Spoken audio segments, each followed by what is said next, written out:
In one of the previous lectures, we have seen data types. In this lecture, we are going to see more data types. In C, there are two types of data types. One is basic data types, in which we have int, float, and char, which we have used in many programs. And the second type is derived data types, that is user-defined data types, in which we have used arrays, structures, pointers already in some of the programs. We have not yet seen enums, and we are going to learn about it in one of the upcoming lecture. But in this lecture, let us check what are the data types which are available in C. So we are going to refer this table. In the first column, we have data type, then we have range available to that data type, and we have bytes that will be consumed by variable of that data type, and finally format specifier, which we can use to print variable of that data type. So first one is signed char. When you say a signed, it can be positive or negative. So it utilizes 1 byte. So 1 byte is equal to 8 bits. Hence in the memory it will consume 8 bits. So out of that, when it utilizes 8 bit, so total combinations which are available is 2 raised to 8, that is 256. But in that, in order to store negative numbers, there has to be some mechanism using which we can identify whether the number is negative or positive. So compilers use different methods for this. First one is signed magnitude, second method is 1's complement, and third method is 2's complement. So we are not going to go into much of the detail because that is really not required in the scope. But for the simplification, I am going to explain what is signed magnitude. So in case of signed magnitude, first bit is used for storing sign of the number. So we can store either 0 or 1. So 0 is used to represent plus sign and 1 is used to represent minus sign. So rest of the 7 bits are used to store data. So we have 2 raised to 7 possible combination, that is 128. So range starts from minus 128 and it goes till plus 127, because the range starts like this: minus 128, minus 127, and so on till minus 2, minus 1, and then comes a 0, and then 1, 2, 3 till 127. So because of this 0, the final range that we can achieve is 127 and not 128. So this was the case with signed character. We use %c to print a signed character as format specifier. Then we have unsigned character, in which this sign bit is also used as data bit. So we consume complete 256 valid data combinations. So our range starts from 0 and it goes till 255. To print variable of unsigned char, we use %c. Then we have short signed int. It is almost similar to integer because it uses 2 bytes. So we have 2 raised to 16, that is 8 plus 8 different combination. So 2 raised to 16 is 65536. Hence if we divide it by 2, we get the starting number as minus 32768 till 32767. Then we have short unsigned int, where the first number would be 0 and the final number would be 65535. We use %d and %i to print short signed int and %u to print short unsigned int. Signed is almost similar. Signed int also has 2 bytes of information. It has the same range as short signed int, and we use %d again to print signed integer. Unsigned is again the same ranges, and %u to print unsigned int. Because the highest number that we can store is 65,000. So what if we need higher ranges? So in that case, we can use long signed int, which uses 4 bytes and has higher range. Similarly, we have long unsigned int, which has double the range, but it will store only positive numbers. To print long signed int, we use %ld. So L is for long and D is for decimal. And to store long unsigned int, we use %l, that is L for long and U for unsigned. Then we have float, which we have already used, which has this range and total number of bytes is 4. We use %f to print a float. Then we have double, which has higher range than float as it uses 8 bytes, and we use %lf to print a double. Then there could be cases where you'll still require higher range, so you can use long double, which has this much of range, which is a huge range, and it uses 10 bytes to store values, and its format is %LF. The table that we have used here is basically considering 60-bit compiler. So there could be chances if the compiler is of 8-bit or 32-bit, then these ranges would vary. So all the sizes and ranges are compiler dependent. Apart from this table, there are these format specifier that we can use in addition. %e and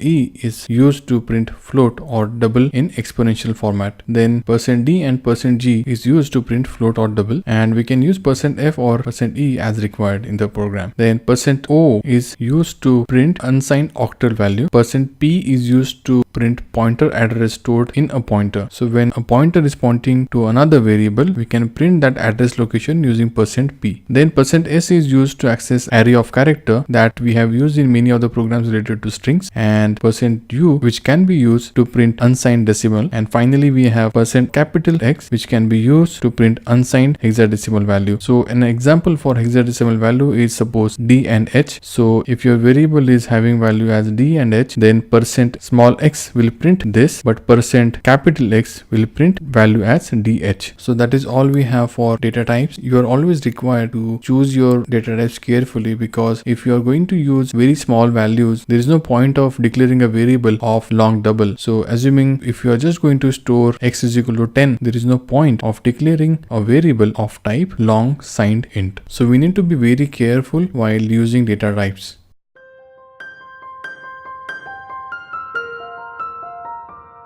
In this lecture, we are going to learn about more escape sequences. We have used few of the escape sequences previously, like /n, which takes cursor to the next line, and /t, which is for tab. So it acts like a tab on your keyboard. Then we have something as /, which is / character. So it will print a single /. Then we have /quote, it will print a single quote. Then we have /, which will print double quote. Apart from this, then we'll check now other escape sequences. So /a, if it is used inside of a printf statement, then as soon as the printf statement is executed, it will play a beep sound if your motherboard has a device to play a sound. So this is very important escape sequences. So in case of you're trying to deny an access to user, or if you're printing some very critical message and you want to capture user's attention, in that case you can use /a. The next is /b, which is a backspace. So suppose you have printf statement and you have printed India, then the cursor position will be here. And if we have specified in printf statement something like this, printf India, then /b. So this /b will take cursor position to one space previous. So it will take it here. If you have two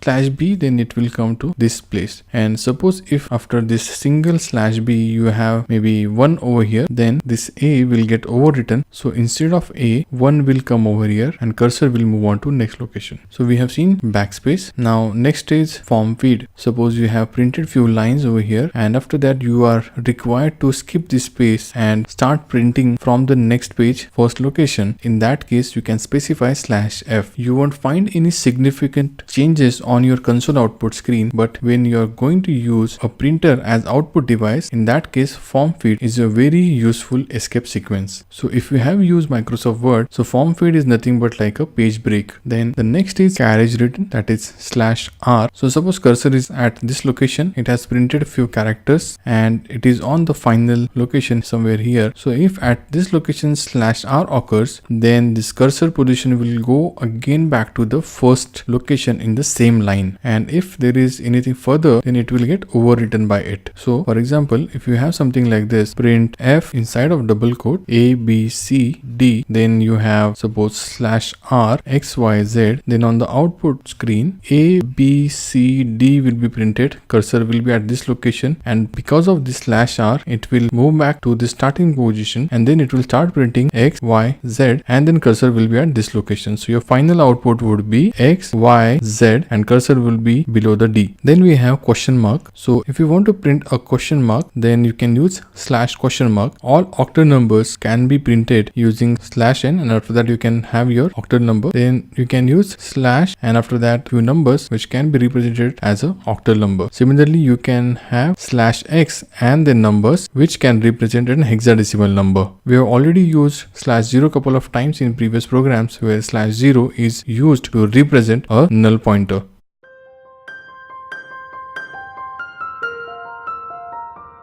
In this lecture, we are going to learn about typecasting in C. It is used to convert a variable from one data type to another data type. So there are two types of typecasting. One is implicit conversion, another one is explicit conversion. In implicit conversion, typecasting happens automatically. So let me explain this by using one example. We have int x equal to 10 and character y equal to inside of single quote a, which is nothing but 97, and I'm writing instruction as x is equal to x plus y. So here this y will be converted to to an integer implicitly by the compiler. So 10 plus 97. So the output would be 107 for this statement. And in the next statement, I have float x is equal to x plus 1.0. Now we have x updated to 107 because of this statement, which is an integer value. But here, because we are adding 107 with a float value, which is 1.0, so compiler will produce an output of 108.000 and it will be stored into float z. So in the next lines, I'm just printing those values of x and z. So final output is here. In this program, we have seen how compiler implicitly converts data type of used variables. However, we can do this explicitly, and syntax for typecasting explicitly is if we can specify your data type inside of parenthesis, and after that you can have your expression. So here is an example. I have double x is equal to 1.2 and then integer sum is equal to integer x plus 1. Now note that x is of type double. However, I am asking compiler to treat it as integer over here. So 1.2 as an integer is 1. So here compiler will do 1 plus 1 and the final output would be 2. So in the next line, we are printing sum, which has been updated as an integer value 2, and it will just simply print sum equal to 2 as output. Typecasting is important where you do not want to use multiple variables just to achieve a certain result. Instead of that, we can just typecast existing variables to achieve our result easily. Typecasting is widely used between combinations of integer to float, float to integer, integer to character, character to integer, and so on.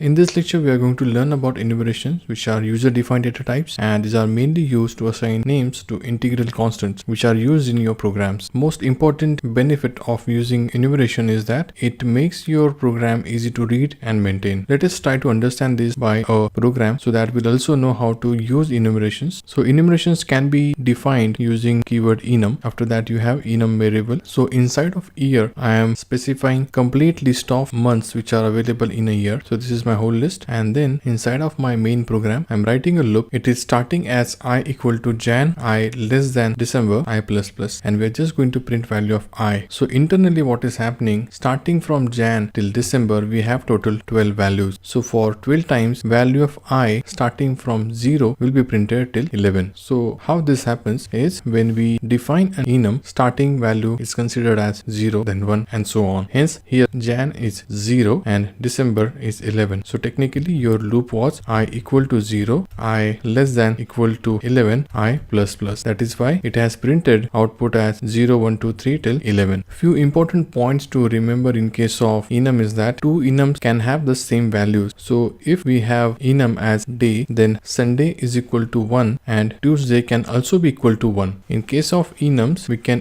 initialize values like this using equal to operator. In case you do not specify any values, then the value of that particular name is as its previous value plus 1. So in this case, for Monday we have not specified any value, but previous element is initialized to 1, hence Monday will be treated as 2. Similarly, for Friday we have not specified any value, but because we have specified 10 as value to name Thursday, hence Friday will become 11 and Saturday will be 12. So it is not compulsory to have values for all the names. We have already seen that when we have not assigned any explicit values to all the names, then the starting value will be 0. Like in this program, Jan was having initial value as 0. Now the next point is all enum constants must be unique in their scope. So for example, suppose if I have these two enums and if I am using this enum constant as failed and failed in these two results, in this case compiler will give an error. So across your enum, all the enum constants should be unique. So this is how we use enumerations in C. These are very easy to use. So few common examples where you can use enum is to declare weeks, month, or state of a particular process. So these are few examples of enumerations.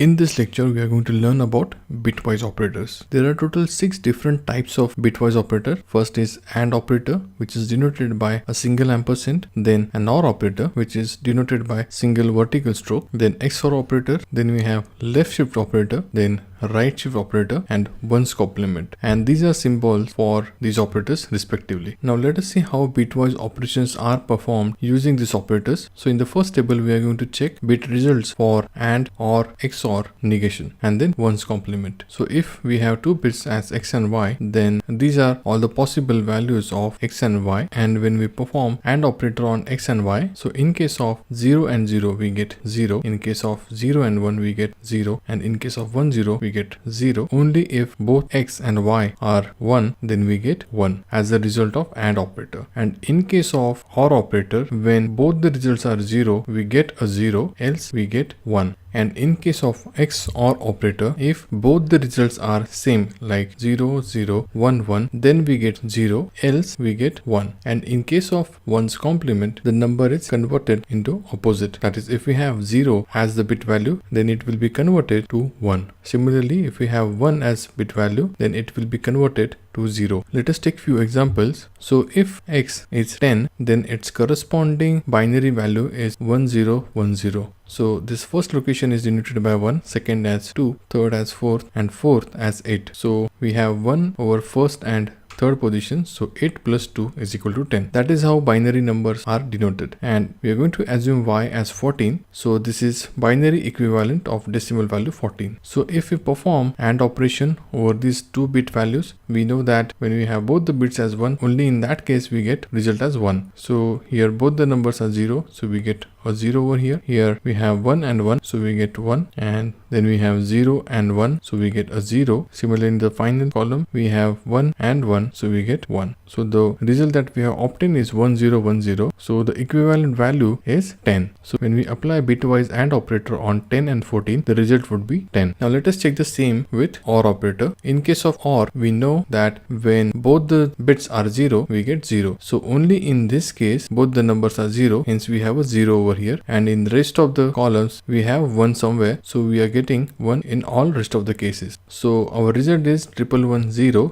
which is equivalent to decimal value 14. Finally, in case of X and OR, we are going to write 0 when both the values are same. So here we have 0 over here. Similarly, we have 2 zeros over here, so this will be 0. Similarly, in the third column we have 1 1, hence a 0. Only in the second column we have 0 and 1, so we are going to write 1. So when we apply binary XOR on 10 and 14, we get 4 as the output. Then we are going to check left shift and right shift operator. Assuming value of X to be 1110, when we apply right shift by 1, then all the bits from second position will be shifted to the right. So 1 will go here, this element will go here, this bit will go here, and this bit will go here. So our final output would be 1 1 1, and the remaining bit will be replaced with 0. Similarly, if on the same X we are going to perform right shift by 2, then these two element will be skipped. So these two ones will be shifted to this place, and on the remaining spaces we'll add 0 0. Exact opposite happens in case of left shift operator. So assuming 0011 as my value of X, then if I'm going to left shift by 1, then these last 3 digits will be shifted to left hand side, forming this 011, and we will add 0 on the last space. Similarly, when we have X less than 2, that is we are applying left shift operator by 2, so these 2 bits will be shifted to the left hand side, those will appear here, and the remaining bits will be replaced with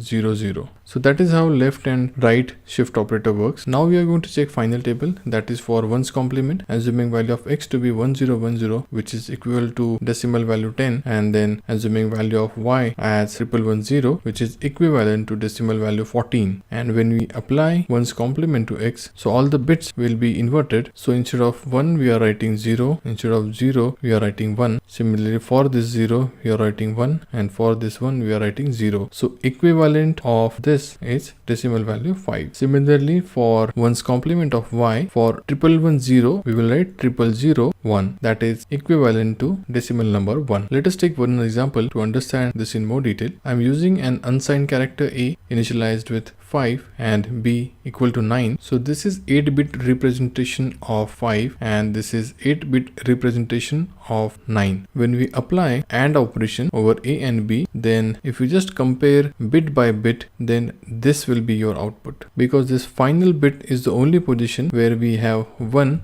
in both the variables at the same bit level. In rest of the cases, everything will be 0. Similarly, for OR operator, if you just take these first 4 bits in both the variables, both are 0 0 0, so we are writing 0 0 0 0 over here, and for the next bits it is 0 1 0 1 and it is 1 0 0 1 for B. So when we apply OR operator, we will have 1 0 1 1, so which is your second part. Similarly, in case of OR operator, when both the digits are same, we write 0. So first 4 bits are 0, hence we have written 0 0 0 over here, and for the remaining bits we are going to write 0 1 0 1 1 0 0 1. So these will be 0, this will be 1, this will be 1, and this will be 0, which is your remaining 4 bits. One's complement over A is very simple. It is just inverse of this variable. So first 5 bits are inverted to ones, as first 5 bits are 0 over here, and for next 1 0 1, which are next 3 bits, we will write 0 1 0. Next, we are going to apply left shift operator on B. So all the values starting from this location till this will be shifted by 1 digit place. So we will have result as 0 0 0, then 1 0 0 1, and then the final digit will be added as 0. So if you check this line, your result is this. Similarly, when we again apply right shift operator on B, then the output would be this. That is, only this last one will be excluded. Everything else will be shifted to form this part, and then this 0 will be added in addition. So this was all about bitwise operators. It will be great if you can practice these programs by yourself, because that is the only way using which your concepts will get more clearer.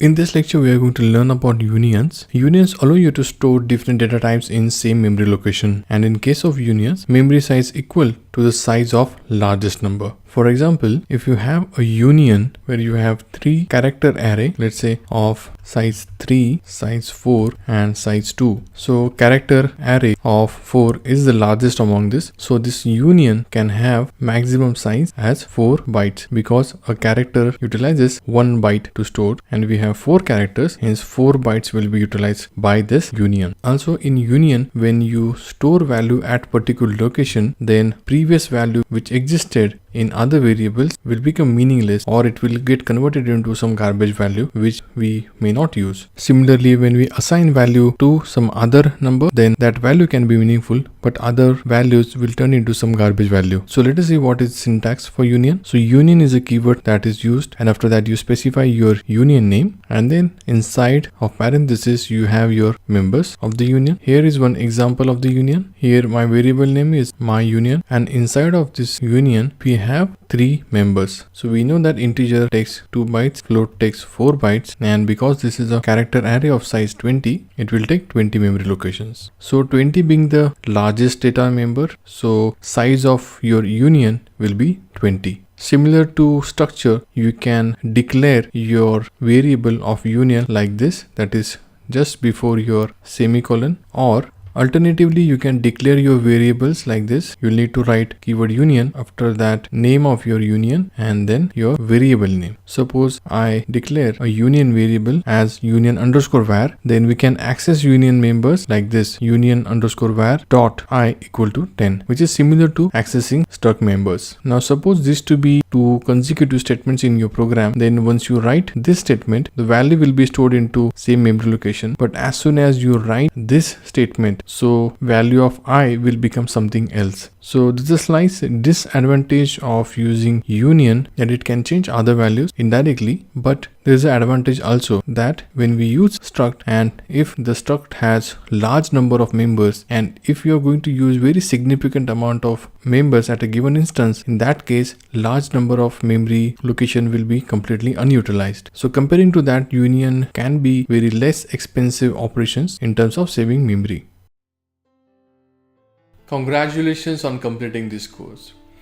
Now that you have learned skill of programming logic, you will be able to learn any programming language quickly. I'm sure learning this course has given you a great edge for your IT career. If you have enjoyed learning this course, then I request you to share this video with your friends too, so that they also get to excel in their IT career. All the best, and thank you for taking this course.